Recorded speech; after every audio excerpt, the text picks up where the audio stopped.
that story. It's very encouraging. Sometimes we don't always see in the day, in the moment, the fruit. But isn't it awesome when God allows us to see it later on? You know, that story came back to Tanya. P.S. My daughter said in school he hasn't said much to her lately, but he is in the prayer meeting every morning at school. And she says, I thought it was different that he showed up. Amen. Awesome. Okay, I am going to talk briefly about the model of Jesus, of how we approach people and in what way, with what do we do and kind of in what attitude. And so in all of the encounters that you can read about Jesus in the Bible, you will see this model. No, Hello? Okay. You're in front of speakers. There you go. Is that good? I can't move around? Oh no. That restricts me. Don't tell me I can't use my hands and I can't move around. Oh, no. If you wave the mic too much, so keep it up your mouth and you can walk Don't around. talk with your hands. If you move around, you're picking up the speakers. Okay. Okay, I'm going to be like a statue. All right. I feel so weird.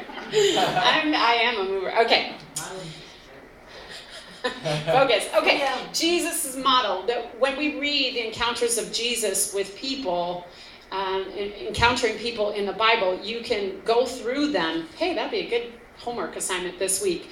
Go through and find love, listen, discern, and respond. Those are the 4 words we're going to talk about in the different encounters that Jesus had with people, and see if you can look at those stories and pick out the places where Jesus is, number 1, loving people.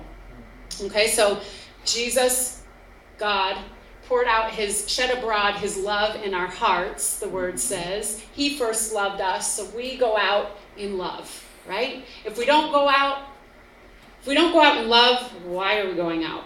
Right. Really? Amen. You know, it's all about that. Jesus, God is love, so we need to embody that. Okay? We need to take off our own glasses, perspective, a way of that we look at people, because Jesus looks at people differently than we do with our human eyes. And we want to see people the way Jesus sees them. And he sees them through eyes and glasses of love. And so just get it out of your head about whatever it is that makes you a little bit uncomfortable. I'll tell you, I've been in some uncomfortable situations. We had one young man one time that was dressed as a woman, dressed as a female, and it was a little awkward, wasn't it? But God just, the Holy Spirit just allowed us to just like break the ice, and it was all right, you know. But I was reflecting on that of, we really need to go out in love. You know, people may look different than us, they may dress differently, they may talk differently, they're from a different background, whatever.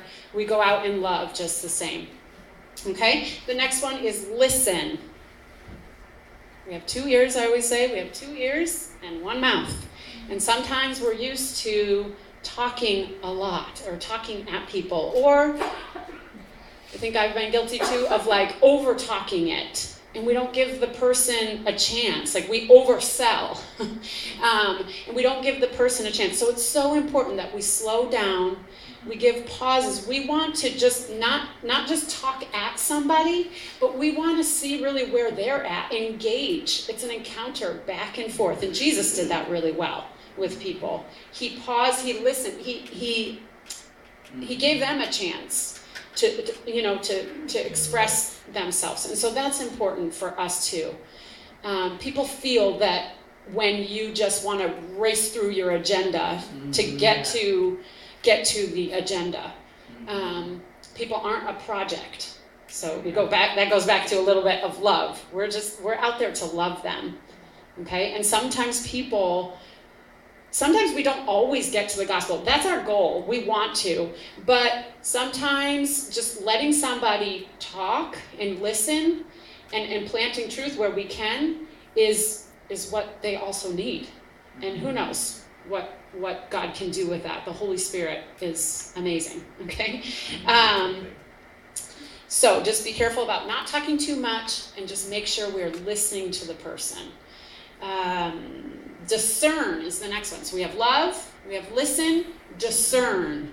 Discern means to kind of say it like with antennas, like our spiritual radar, right? We talked about how we have the power of the Holy Spirit. We have the Spirit of truth, and he's the one that helps us discern what's happening in a person. So somebody will be saying words to you, but sometimes there's, not sometimes, there is a deeper meaning, or the Spirit underneath, maybe not underneath, the Spirit will be speaking to us. And so that's another way that we can have expectation that God, I believe that you're going to speak to me and you're going to give me a download when I'm listening to somebody.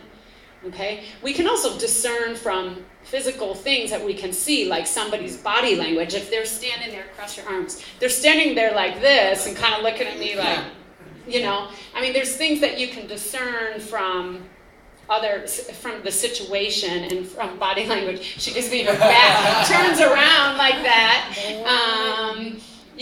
or like eye contact. I always look for people to make eye contact with me if we're like passing on the street and people see that you're walking toward them, they'll look away, and so, but sometimes maybe the Holy Spirit would say, go talk to them anyway, and that's discernment.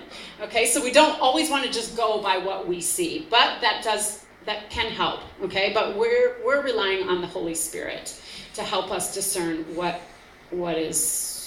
going on and the deeper meaning or the deeper message and what they need to hear. Because Jesus was an expert at putting his finger right in the center, like the woman from the well, at the Samaritan woman. He got right to the heart of the issue for her, okay? And then she ended up going back and being an amazing missionary in her town, right? All right, so love, listen, discern. The last one is respond.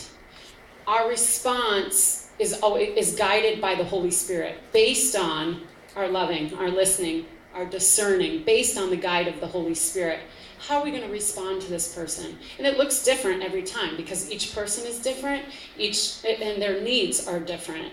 And so a response could be praying for healing. A response could be